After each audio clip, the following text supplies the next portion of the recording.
All right, fellas, welcome back to episode 7 of the Protein and Purpose podcast. Today we are doing an AMA. So I posted in my Facebook group, my men's health Facebook group called The Locker Room.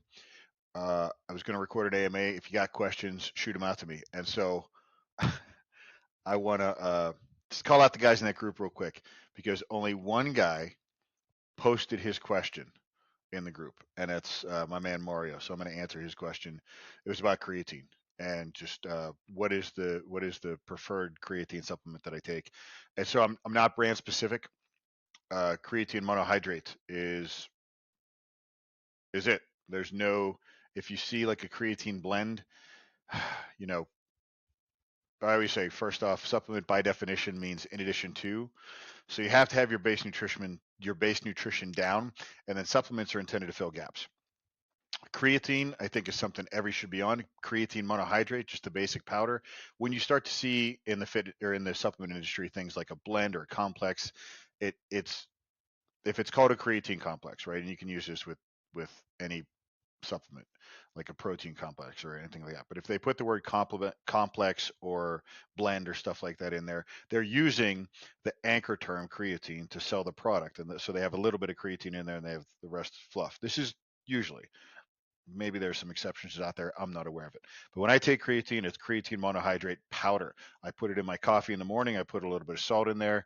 And that's my morning get up and go. And that's my pre workout, right? So creatine monohydrate powder. Um, I've had people ask about creatine gummies. If there's creatine monohydrate in there and you prefer to take it in a gummy form, I always throw the joke out there that if you are needing your supplements and vitamins to be in gummy form, then you probably still live with your parents. And the reason that's a funny joke is because my kids take creatine gummies. So, yeah, so creatine monohydrate, creatine monohydrate. That's the creatine supplement that I take, and I'm not brand specific. I think currently I'm taking Doublewood. I believe that's the brand. Um, for no other reason than it had the good manufacturing practice logo, so I know it's a quality product, and I think it was on sale on Amazon. But yeah. So jumping into other questions, all these were sent to me, right? They weren't posted in the question asking for those. So that's what I was calling the guys out. Mario, thank you so much for posting that. Everybody else sent them to me in a private message. Guys, just ask the question. If you've got the question, somebody else has it out there. There's no such thing as a dumb question unless the question's already been answered. But so what? If you didn't get the answer, ask it anyway. What's the old statement? The man who asked the question is a fool for a moment. The man who doesn't ask it is a fool for a lifetime because he never gets the answer. So these are the questions that were sent to me in private that weren't asked. Uh, this is my man Pablo. I've talked about him before. I actually had him on the podcast. If you guys haven't watched that episode, go back and watch it. Pablo's story is absolutely incredible and inspirational. The guy's lost what have we hit 100 pounds? The guy's had an amazing transformation and had every excuse that people usually use to not do it. Was on the road 50% of the time. He's actually traveling right now. So the question he sent me was, if you're not feeling well, should you work out? And then he and I had a conversation around that. And well, how bad are you feeling? Right? Is it just are you actually sick? What is the issue? And the example I'll use is talked about this before. Last year, my son had to have a procedure done. It was when he was 5 years old. It was supposed to happen at the beginning of December, and then he woke up with a fever, so we couldn't have it. So it got pushed back a month, and there was all these things. We were already nervous about it from December through mid-January when we actually were able to have the procedure done.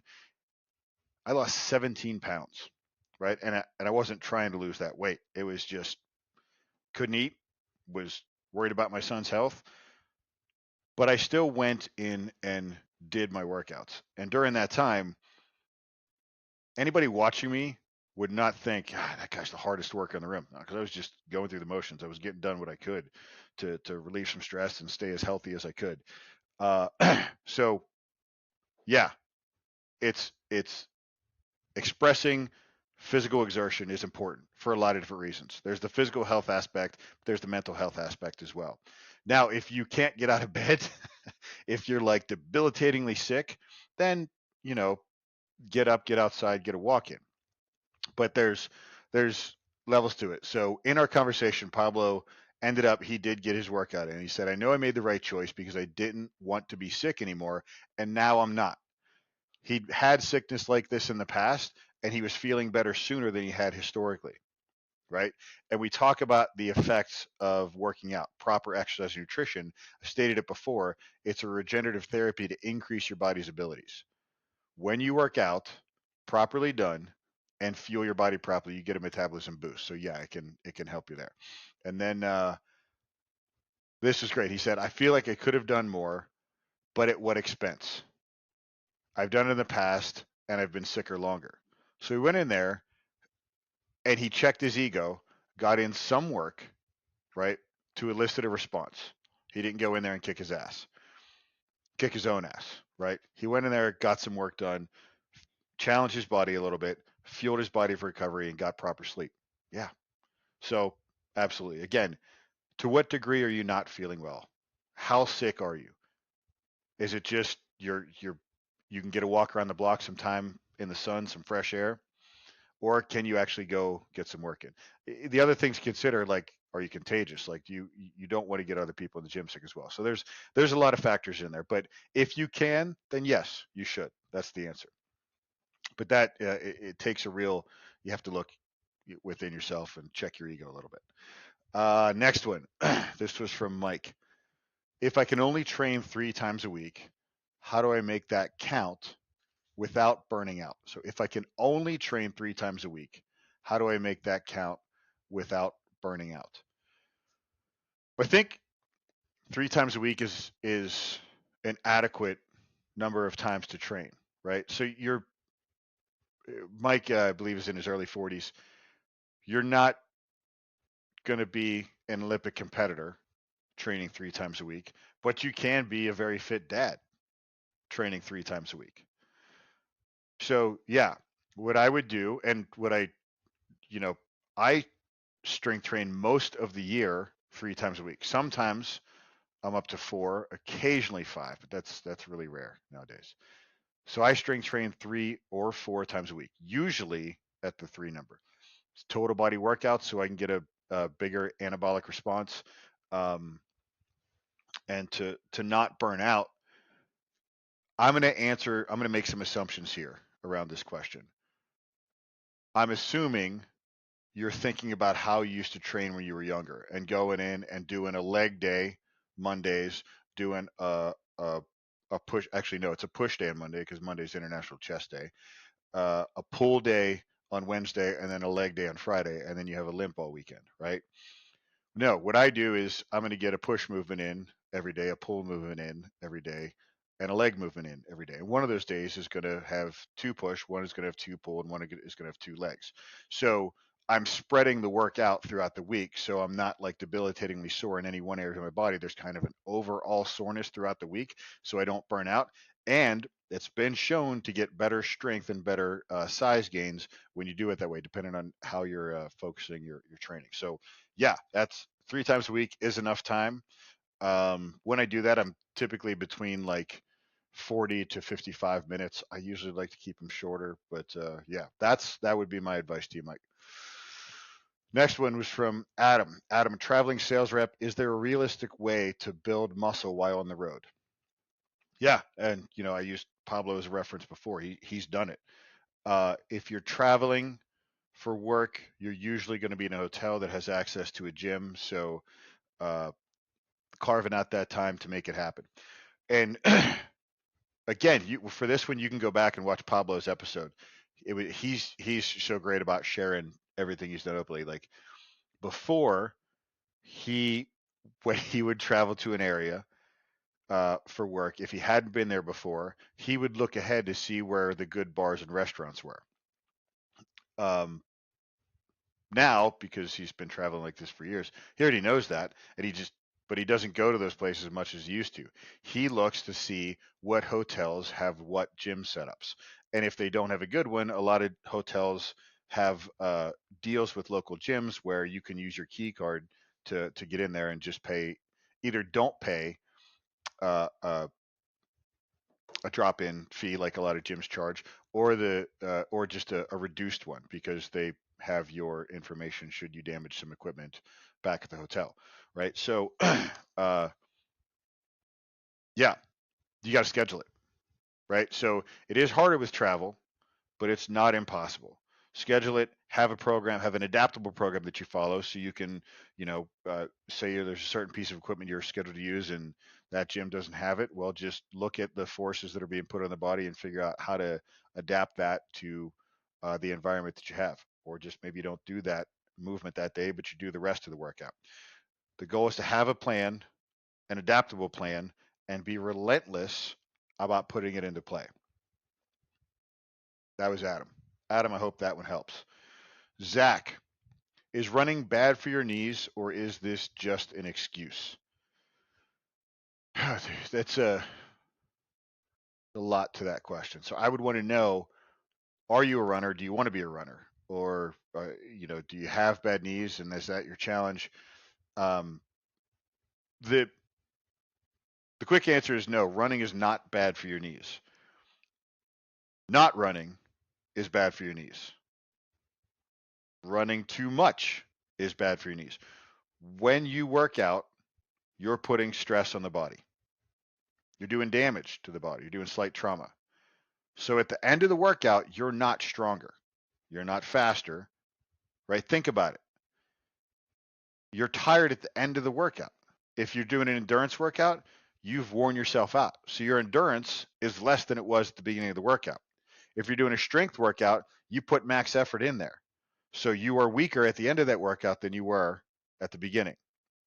If it's a speed workout, you've challenged your max speed. So you're slower at the end of that workout than you were at the beginning. It's during the rest period you get stronger, you build your work capacity, and you get faster, assuming you eat well and you sleep well. You do all that, you're going to recover better, faster, right? So exercise, nutrition, and recovery are regenerative therapies to increase the body's abilities.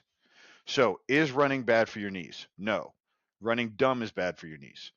Not running is bad for your knees because if you don't use it, you lose it. You use it too much and unintelligently, you use it too. Use it the right amount, allow it to recoup and give it what it needs, the building blocks it needs to recoup, you're going to be great. So that, I hope that didn't sound too smart assy, but yeah, running is not bad for your knees, but running dumb is bad for your knees. I hope that helps. Let's see, what else do we have? Carlos, how do I drop the dad bod without going full midlife crisis mode? That's another, okay. How do I drop the dad bod without going full midlife crisis mode? Well, you approach it intelligently.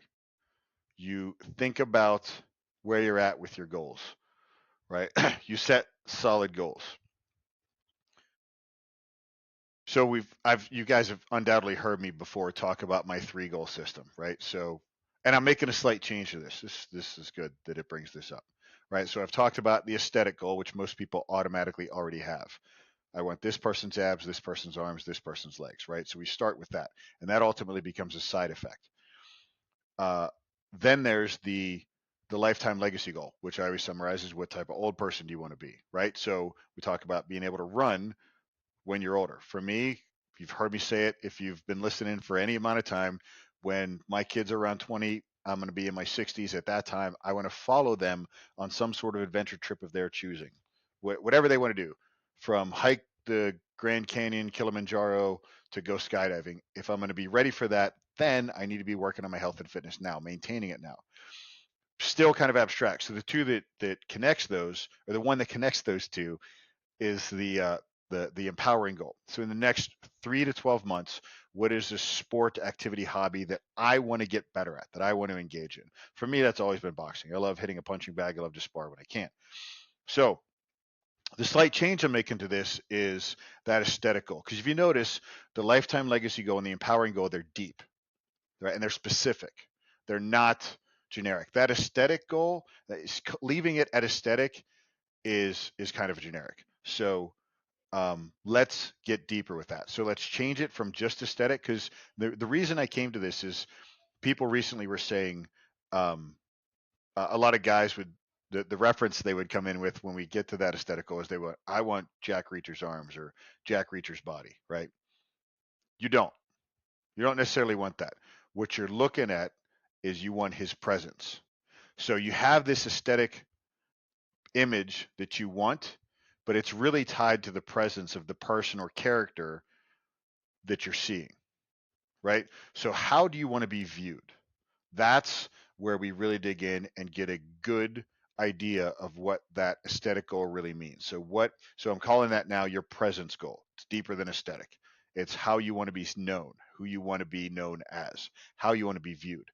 And a quick story I'll give on that. I hope Carlos, I hope this answers. So how do I drop the dad bod without going full midlife crisis mode? Well, figure out how you want to be viewed and train for that, right? We're not working out, we're training. And that helps fuel that. Again, it ultimately becomes a side effect because when you achieve your empowering goal, the confidence that comes along with that helps create that presence. And you stay on that track long enough, and then you ultimately live that lifetime legacy goal. Um, so yeah, Carlos, I hope that helps there. I think I had something else I wanted to say there, but I lost my train of thought. So, oh yeah, so the quick story on that. Story on that is a few months ago, it might even be a year ago now. I was on a plane taking a trip somewhere, and I was seated in an exit row. And if you've ever been in a plane, you've heard the flight attendant comes down the line, and she needs eye contact and verbal confirmation. She asks every single person, "You're seated in exit row. In order to stay here, are you willing and able to assist in the event of emergency?" And she needs a yes from everybody. She goes down the line, and I was the last one. She got to me, and she didn't ask the question. She said, "You got this, right?" I said, "Yes, ma'am." That's presence. It. She wasn't able to. I was wearing a long sleeve shirt. She wasn't able to really see my body. I mean, of course, but it's not about a six pack. It's not about the arms. It's about how you carry yourself and the confidence that you carry yourself with. And that ultimately comes from doing hard things and achieving things. And that is beyond aesthetic. That is the presence that comes from accomplishing empowering goals. So, Carlos, that would be my my advice on how to drop the dad bod and not go full midlife crisis mode. Figure out how you want to be perceived and build your lifestyle around that. All right, y'all. Thanks for the questions. I will be doing more Ask Me Anythings in the future. So if you have those, let me know. As always, get strong and do stuff, y'all.